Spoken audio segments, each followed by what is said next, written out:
Les damos la cordial bienvenida a este espacio de reflexión del Evangelio según San Mateo. En aquel tiempo, Jesús dijo a sus discípulos: Yo les aseguro que un rico difícilmente entrará en el reino de los cielos. Se lo repito, es más fácil que un camello pase por el ojo de una aguja que un rico entre en el reino de los cielos. Al oír esto, los discípulos se quedaron asombrados y exclamaron: Entonces, ¿quién podrá salvarse? Pero Jesús, mirándolos fijamente, le respondió: Para los hombres eso es imposible, mas para Dios todo es posible. Entonces Pedro, tomando la palabra, le dijo a Jesús: Señor, nosotros lo hemos dejado todo y te hemos seguido. ¿Qué nos va a tocar? Jesús les dijo: Yo les aseguro que en la vida nueva, cuando el Hijo del Hombre se siente en el trono de gloria, ustedes, los que me han seguido, se sentarán también entre 12 tronos, para juzgar a las 12 tribus de Israel. Y todo aquel que por mí haya dejado casa, hermanos, hermanas, padre o madre o esposa o hijos o propiedades, recibirá 100 veces más y heredará la vida eterna. Y muchos primeros serán últimos y muchos últimos primeros. Palabra del Señor. Gloria a ti, Señor Jesús.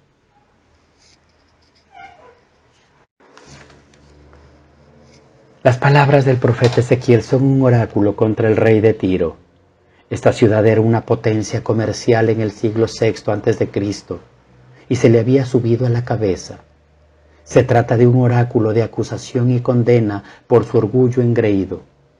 Ciudad del rey, presumía de sabiduría y de inteligencia, olvidaba su debida subordinación al supremo sabio y rey del universo. En consecuencia, ciudad y rey sufrían un severo castigo: la invasión de la ciudad y la bajada a la fosa de sus ciudadanos, empezando por el rey. ¿Significa eso que nunca podrá nadie felicitarse por sus logros, ni siquiera por ser los legítimos? ¿No será más bien digno de elogio aquel que alcanza metas retadoras en el itinerario de su vida? Reconocer los propios triunfos es incluso un favor de estímulo para seguir consiguiéndolos, para superarse continuamente, y eso no parece reprobable.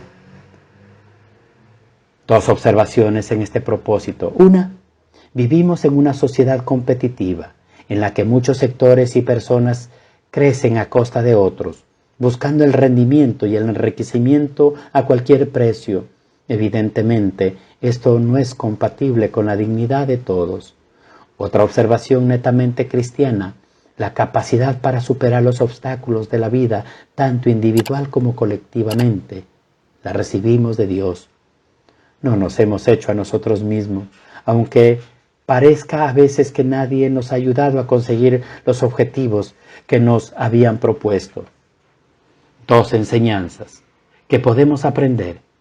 Tenemos que dar gracias a Dios por nuestras cualidades, por las circunstancias favorables que hemos encontrado, por las personas que nos han prestado colaboración, y tenemos que emplear nuestros recursos y conquistas de tal manera que no perjudiquemos a sabiendas a nadie, sino que podamos beneficiar el bien común y contribuir a la superación de las injusticias.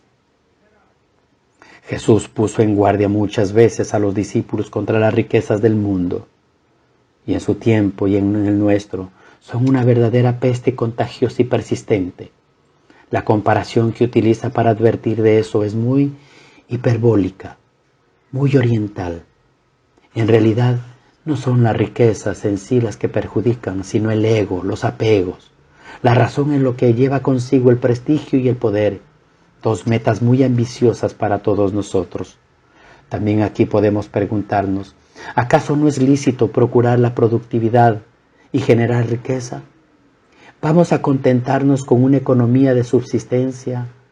¿Vamos a remediar esas necesidades de tantas gentes hambrientas?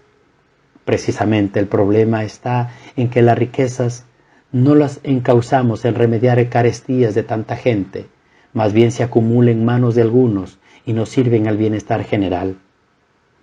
Desprenderse de la riqueza significa dos cosas: que somos capaces y elegimos vivir con sobriedad, porque no es más rico el que más tiene, sino el que menos necesita, y que estamos dispuestos a compartir con los demás lo poco o lo mucho que tenemos. Pero para adoptar esa actitud debemos de abrirnos al don de Dios, dejarnos influir por el estilo de vida que Jesús nos ha descubierto.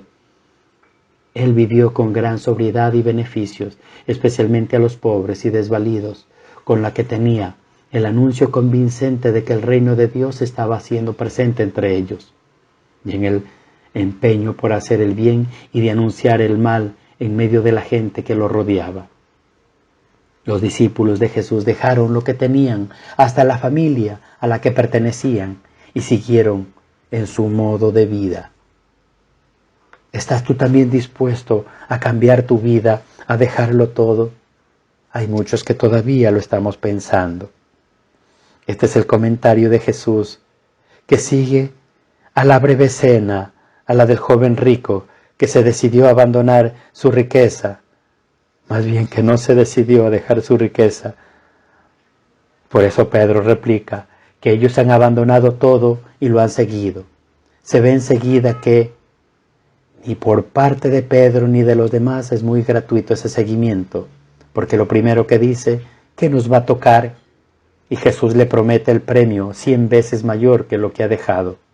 Nosotros probablemente no sabemos, porque no somos ricos en dinero, pero podemos tener alguna clase de posesiones que nos llenan, que nos pueden hacer autosuficientes y hasta endurecer nuestra sensibilidad, tanto que como los demás, como para Dios, porque en vez de poseer nosotros esos bienes, son ellos los que nos poseen a nosotros. No se puede servir a Dios y al dinero, como nos dijo Jesús en el Sermón de la Montaña. Este aviso nos debe hacer pensar nuestro seguimiento de Jesús, que debería ser gratuito y desinteresado, sin preocuparnos si llegamos a ocupar los tronos o para juzgar a las tribus de Israel, ni de la contabilidad exacta de 100 por 1 de cuanto hemos abandonado. Nos va preguntando cada día, ¿qué nos vas a dar? Porque hasta en nuestras oraciones siempre andamos, Señor te pido, y en ocasiones nuestra oración se vuelve un trueque: si yo oro, tú me das; si yo hago tal novena, es para; si yo hago tal ejercicio, es para; si yo hago alguna comunicación, para. Porque no somos más desinteresados y decir, Señor, yo hago este ejercicio porque me encanta, yo oro porque me encanta estar contigo, yo participo de mi Santa Misa no para que tú me des cosas, sino porque yo me siento en paz, me siento vivo para Dios y para los demás. Que mi mayor riqueza seas tú y no las cosas que tengo. Eso simplemente que hagan parte, pero en el momento que tengo que usarlos, no sean un obstáculo para avanzar en el camino a la que yo me estoy preparando. Quizás aún tengo que liberarme de tantas cosas como el joven rico, pero sí estoy seguro, Señor, que tú me estás dándome la fuerza para continuar. Que seas tú también ligero de equipaje, para que puedas estar presto a responder lo que Dios te está pidiéndote todos los días. Gloria al Padre, al Hijo y al Espíritu Santo, como era en el principio, ahora y siempre, por los siglos de los siglos. Amén.